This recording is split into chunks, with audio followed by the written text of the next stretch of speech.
soy la levadura que te hace crecer el corazón, y tú la vitamina que me hace falta. Soy ese rocío que se posa en tu vegetación, la complicidad es tanta que nuestras vibraciones se complementan. Lo que tienes me hace falta, y miro a tus ojos y ya sé lo que piensas. Te quiero porque eres tantas cositas bellas que me hacen sentir muy bien.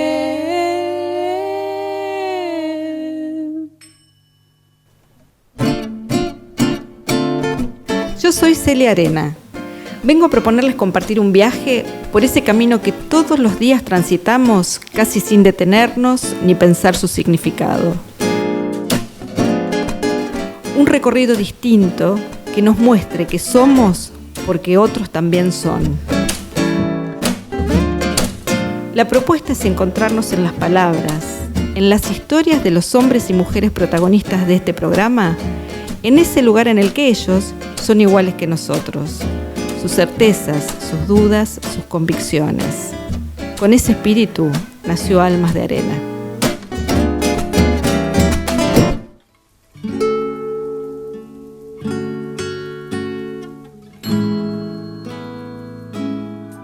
Hoy recibimos en Almas de Arena a Pedro Brigger. Pedro es sociólogo de profesión, pero eligió el camino del periodismo. Específicamente, Pedro es un analista internacional, un periodista que analiza las cuestiones internacionales y con el que hoy vamos a hablar no solo de su elección en la vida, de su historia, de su trayectoria, sino de muchas cuestiones vinculadas a la integración regional, a las identidades y a cosas que fueron definiendo su historia de vida.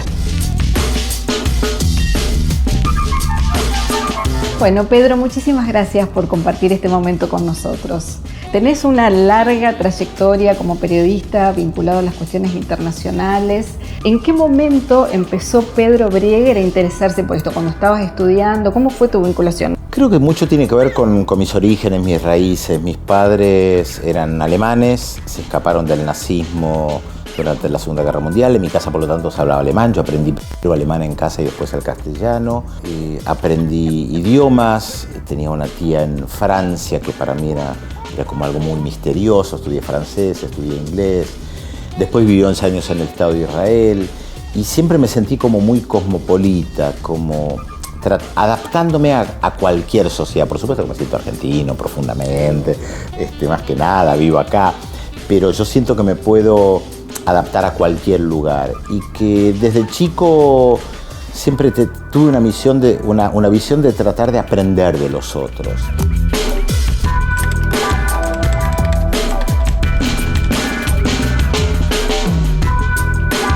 Creo que las cosas se fueron juntando, el interés propio por la política internacional para entender mis propios orígenes, porque mis padres habían ido de la Alemania nazi, vinculado con una región donde nosotros vivimos, que estábamos como muy alejados, que aparecía como algo muy misterioso. Para mí un sueño de chico era conocer Machu Picchu y conocer a los aztecas. Por lo tanto había misterios que después concreté. Efectivamente fui a Machu Picchu, fui a México y a mí me gusta mucho aprender de otras culturas. Que creo que también tiene que ver con los orígenes. Este origen multicultural que yo tuve dentro de mi casa me ayudó a abrirme a comer comidas diferentes, a interesarme por otras culturas. Me gustaban las letras de chico, me interesaba lo internacional y una cosa fue llevando a la otra. Estudié sociología y la proliferación de medios también me hizo llevar a los medios. Claro. ¿Cuál pensás que es el rol que tiene hoy el periodista en este mundo globalizado y conflictivo? Un periodista de temas internacionales como vos. Es difícil dar una respuesta acabada porque, por lo general, cuando a un periodista le preguntan eso, hay como un cassette, tener un espíritu crítico, tratar de ser lo más equilibrado posible. La objetividad no existe, cosa que es verdad, la objetividad no existe. Uno siempre está parado en algún lugar. Habla desde su subjetividad. subjetividad. Exactamente, o sea, mi subjetividad de hijo de inmigrantes expulsados a mí me hace abrir la puerta a los inmigrantes. Yo no tolero el racismo hacia los inmigrantes. Yo puedo analizar el fenómeno en mi rol de sociólogo, de periodista, yo voy y analizo lo que sucede. Podés respetar las fuentes y ser muy serio con eso. Ahí está la objetividad en la elección de las fuentes. Ahora, yo me pongo automáticamente del más débil, y el más débil es el inmigrante, el que perdió todo, el que llega con una mano adelante y una atrás. Mi papá llegó sin prácticamente nada acá, no sabía el idioma, se adaptó, lo recibieron. Y eso es una formación personal que se traslada al periodismo, se traslada a la lectura de la realidad.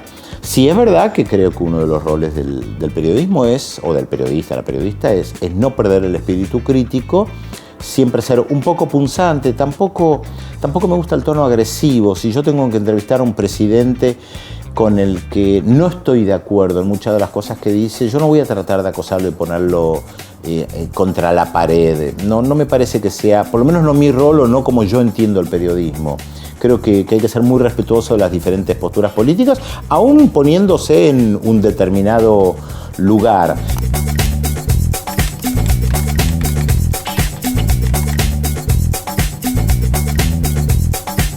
El periodismo escrito ya no tiene el peso que tenía antes.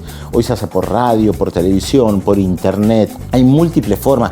Twitter es una forma de hacer periodismo, Facebook es una forma de hacer periodismo. Hoy con una cámara cualquiera de un celular podés sacar una foto que se convierte en un hecho periodístico. Entonces yo no tengo hoy una respuesta muy clara. Vos decís, hay como un cassette, pero vos claramente te diferenciás. Vos siempre hacés hincapié en esta cuestión de tener espíritu crítico. Planteas un enfoque abierto, mostrando los conflictos latentes que hay en cada uno de los lugares. Podemos decir que una parte de ese rol es abrir el escenario. Creo que la formación teórica de la sociología y de varias sociologías a mí me han ayudado siempre a buscar los porqués, siempre a buscar qué hay detrás.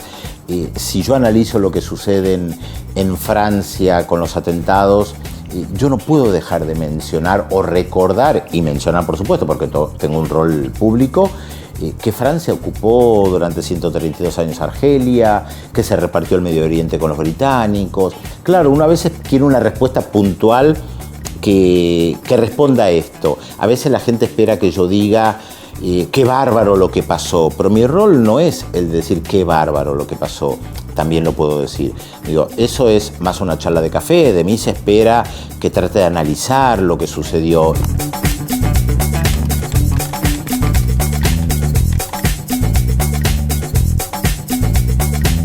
Cuando yo digo que se ha naturalizado que Estados Unidos o Francia pueden intervenir en cualquier lugar del planeta, yo no digo que eso es bueno, digo se ha naturalizado porque son las principales potencias mundiales y tienen la capacidad de hacerlo.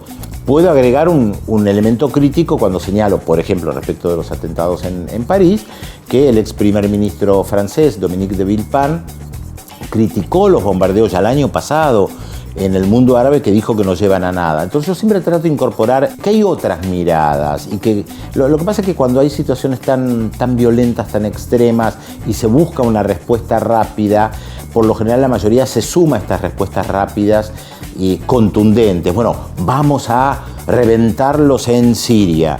Y uno cuando para la pelota dice, pero un momento, ¿qué están bombardeando? ¿De qué sirve esto? Entonces, antes de bombardear, paren la pelota y piensen. Miren, el ex primer ministro francés se los está advirtiendo. Hace años que venimos bombardeando y no sirvió de nada. Entonces creo que mi rol también está en plantear estos interrogantes y las diferentes respuestas al respecto. Muy interesante, la verdad que da para hablar horas, pero seguimos charlando en un ratito. Claro.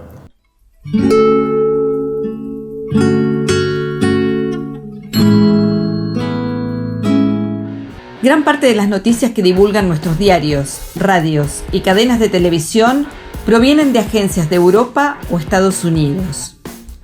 La francesa Agence France Presse, la estadounidense Associated Press y la española EFE dominan el mercado de la información, por lo cual tomamos nota de lo sucedido en nuestra propia región, mediados por una interpretación o lectura realizada en un contexto y marco cultural muy diferente al lugar en el que se desarrollan los acontecimientos. Por eso es importante la existencia de agencias de noticias latinoamericanas que buscan modificar esa dependencia comunicacional. Una de ellas es Prensa Latina, que ya tiene vigencia de 55 años. Y otra es Telesur, que comenzó su actividad en julio de 2005. Ambas abarcan lo que pasa en todo el mundo y pretenden contrarrestar la información dominante. En el año 2010 también se creó la ULAN, integrada por las agencias estatales de distintos países latinoamericanos. Su principal objetivo es promover la democratización de la comunicación y aportar a la integración regional de los pueblos. La Unión Latinoamericana de Agencias de Noticias pretende ser parte integrante desde lo comunicacional y desde la difusión de las políticas de Estado de los esfuerzos de cooperación e integración de los países miembros de la UNASUR y la CELAC. A estas nuevas experiencias, hace 2 años se ha sumado Nodal, que se nutre de la información producida por los medios de los 12 países de América Latina y de la región centroamericana y del Caribe. Su mirada propia de la realidad del continente también es contrapuesta a las hegemónicas agencias de noticias de Europa o Estados Unidos.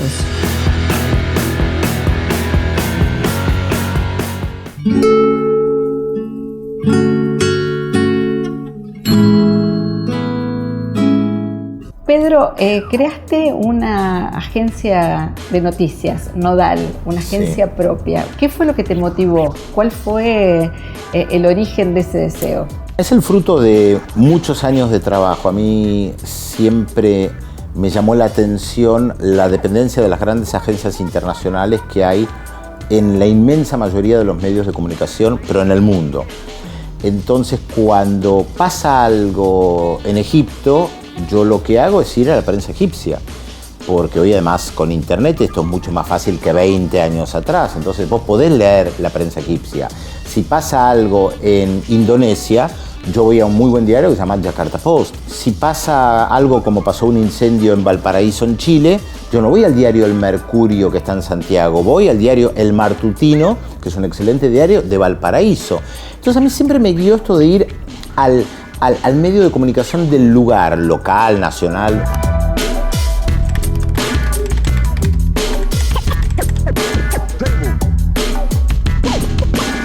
Y algo que a mí me llamaba la atención durante mucho tiempo era que la inmensa mayoría de las noticias que circulaba en América Latina, sobre América Latina, estaba generada por los medios de comunicación europeos y norteamericanos. Claro, los que conocemos de medios de comunicación y hemos estudiado el tema, conocemos algo que se llama el informe McBride de la década del 80, donde ahí se decía más del 80% de la información que circula en el planeta está generada por las grandes agencias internacionales. ¿Qué significa esto? Que si pasa algo en Indonesia, no nos enteramos por la prensa indonesia, nos enteramos primero, por lo general, no siempre, por una agencia de noticias francesa, británica, norteamericana. Y yo siempre del sentido común decía, ¿pero por qué?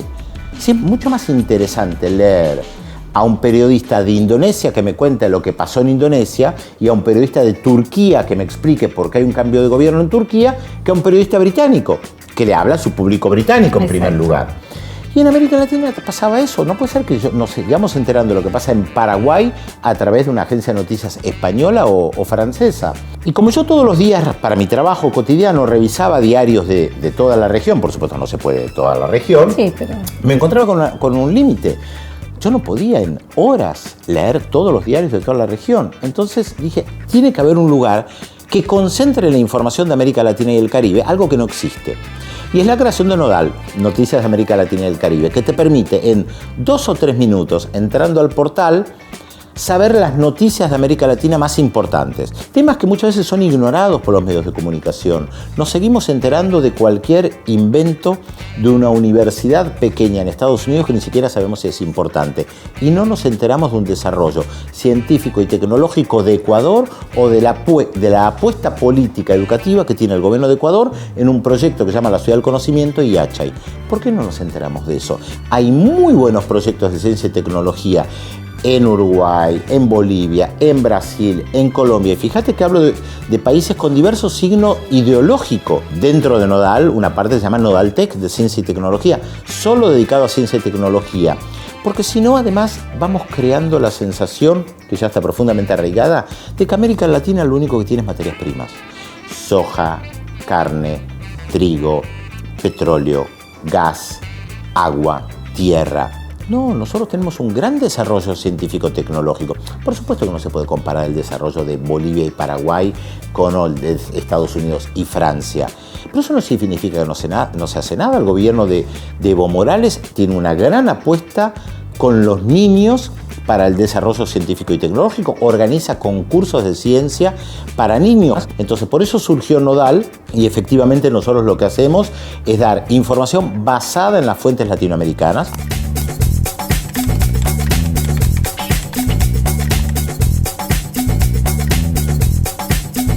La verdad que es un posicionamiento y una lectura totalmente diferente de lo que está pasando. Claro. Si no tenés acceso a la información, siempre el análisis es muy limitado. Entonces, y la información está, no es que no esté. No, lo que nosotros hacemos es buscarla. Facilitar el acceso. Exactamente, facilitar el acceso.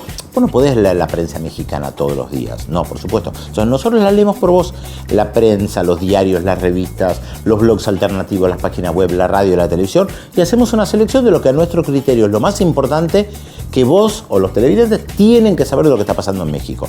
Por supuesto, es subjetivo. De la misma manera que yo elijo una noticia, otra persona podría elegir otra. ¿Y qué dificultades encontraste? Yo creo que lo que más cuesta hasta el día de hoy es la comprensión de lo importante que es la comunicación, a pesar de que todos dicen que es muy importante. Yo pensé que organismos regionales nos iban a apoyar mucho más, organismos que no tienen llegada a los medios. CELAC, CELA, SICA, Parlatino, Parlasur, para citar algunos que, para algunos que no están mirando, son siglas, pero que tienen vida propia. CARICOM, ¿qué pasa en el Caribe? Yo pensé que estos organismos que no tienen muchos canales de difusión nos iban a pedir nosotros ayuda, porque además nosotros lo ofrecemos. Nosotros vamos y le decimos al CARICOM, denos la información. Queremos que la gente sepa lo que pasa en el Caribe y que no hay solamente playas en el Caribe, que también las hay, que hay mucha producción científica, tecnológica, que tienen reclamos por el tema de la esclavitud con el Reino Unido, que eso lo plantean en Naciones Unidas. Entonces, nosotros queremos ayudarlos a difundir ese material.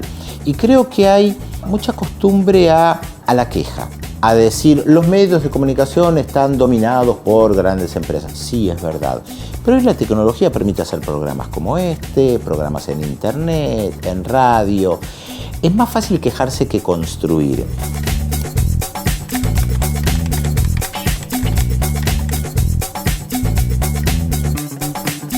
No se puede trascender la queja, no se puede ver que hay más allá y que hay posibilidades. Exactamente. Pero bueno, perfecto. Seguimos charlando en un momento. Claro.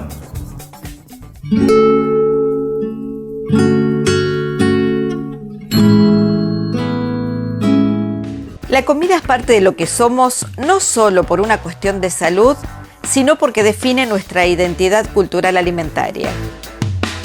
En todos los tiempos históricos y en todas las culturas, comer ha cumplido, entre otras cosas, una función socializadora. En torno a la comida se definen los roles, los estatus sociales y se establecen las normas básicas que dan vida a una comunidad. Tanto la mesa familiar como la comida de trabajo y las celebraciones tienen un ritual, no siempre explícito, pero sí claro y particular a cada grupo humano. En tiempos de globalización y comida rápida, las características locales sobreviven en platos lentos o tradicionales, a tal punto que las famosas cadenas internacionales se han visto obligadas a incorporar hábitos alimentarios específicos para intentar así captar clientes. La identidad cultural alimentaria se construye, en definitiva, con prácticas culinarias enraizadas localmente y nuevas tendencias difundidas o impuestas por los medios de comunicación de alcance mundial. Somos lo que comemos, dice una conocida frase, y podríamos agregar también lo que hemos comido, ya que los sabores despiertan la memoria emotiva, haciendo presente afectos o buenos recuerdos. Porque comer no es solo alimentar el cuerpo, es una suerte de alquimia que mezcla nuestros sentidos con pensamientos y emociones.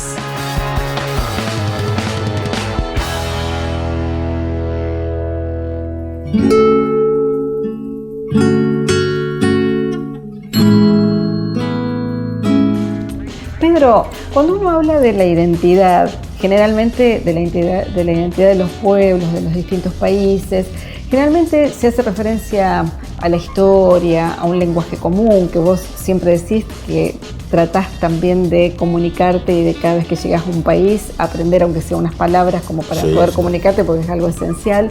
Pero también hay algo que de lo que hablaste muchas veces, que es la comida. La comida de cada lugar hace a esa identidad, hace a la cultura, porque es un aspecto cultural de la comida. Cuando yo viajo, trato siempre de aprender de todo aquello e incorporar. A mí me gusta mucho cocinar, entonces siempre he tratado de aprender recetas de China, de Rusia, de Ecuador, de Paraguay, del mundo árabe. A todos los lugares donde he ido siempre me he traído alguna receta, condimentos, comida. Y después lo incorporo, es parte de mi vida. A mí me gusta mucho hacer ensaladas, no sé, persas, cocinar comida árabe, y me gusta mucho la quinoa, consumo chía. Entonces son cosas que fui aprendiendo con el tiempo, que fui incorporando. Para mí ir a Chile siempre es una cuestión maravillosa porque me gustan más los mariscos del Pacífico. Creo que eso tiene que ver con mi propia identidad, mi acercamiento, mi curiosidad. Vos me preguntabas sobre el periodismo. Yo creo que una de las cuestiones del periodismo es la curiosidad.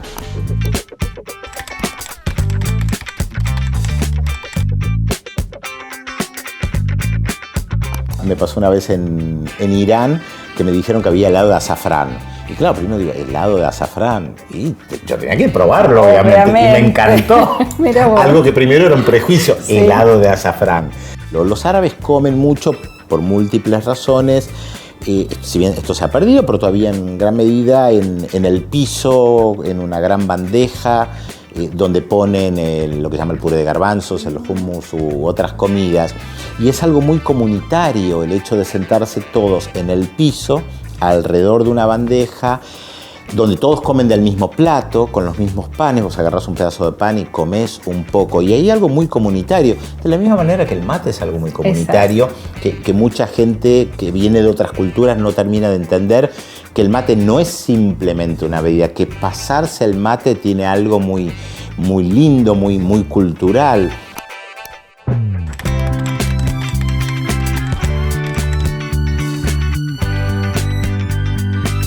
Me ha pasado en estar en China que con la comida servían té de jazmín sin azúcar. Yo no le agregaba azúcar, sí, yo tomé té de jazmín sin azúcar. ¿Y cómo fue yo no esa le agregué experiencia? azúcar. Bien, a ver, uno se va acostumbrando a alguna de esas cosas, otras no. Si bien yo tengo una formación culinaria muy judía alemana, me abrí muchísimo incorporando de otras culturas. Y para mí, por ejemplo, el tabule, una comida típica árabe, es algo parte de mi vida cotidiana, lo mismo que la quinoa. Entonces, dos cosas tan diferentes. Sí, pero los dos tienen que ver con la tierra, con el cultivo. Pero de dos culturas tan distintas. Tan distintas. Sí. Cada vez que viajo a algún lugar y les digo que conozco la comida del lugar o que conozco a un cantante, una cantante del lugar, se asombran. Claro. Me ha pasado de hablar con gente de Afganistán y decirles que yo conocía una banda de rock de Afganistán. Y claro. No podían entender de dónde la tenía. Y bueno, me gusta. Qué lindo. ¿Qué rol te parece que juegan los medios de comunicación en esta globalización de la comida? Porque también, así como está esto, también es una cuestión de que hay comida, sobre todo lo que es fast food. Sí, y fundamental. Está claro que McDo, como le dicen los franceses a McDonald's, está en todos lados. Ahora, yo no rechazo comer en McDonald's. Yo voy y también lo hago. Ahora, lo prefiero hacer en Estados Unidos. En Francia prefiero comer otra cosa. La comida rápida surgió en un contexto de los Estados Unidos por motivos socioeconómicos, culturales, la rapidez de la comida, bueno, todo tipo de factores. Pero a mí también me gusta, yo disfruto también de la comida rápida en un determinado contexto, no me opongo a eso.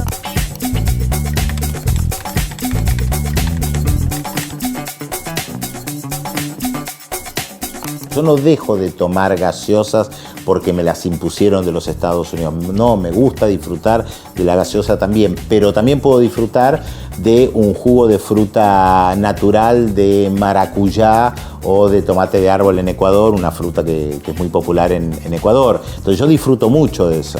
Bueno, a propósito, si yo voy a Santa Fe, lo primero que pregunto es, bueno, ¿qué se come acá? Claro, pero ¿qué pescado? Claro. Yo quiero comer el pescado de Santa Fe, claro. No quiero el salmón del Pacífico. Exacto, comeríamos una boga. Te esperamos en Santa Fe entonces para comer una boga. Por supuesto. Muchas gracias. La afinidad es tanta y miro a tus ojos y ya sé lo que piensas. Te quiero porque eres tantas cositas bellas que me hacen sentir muy bien.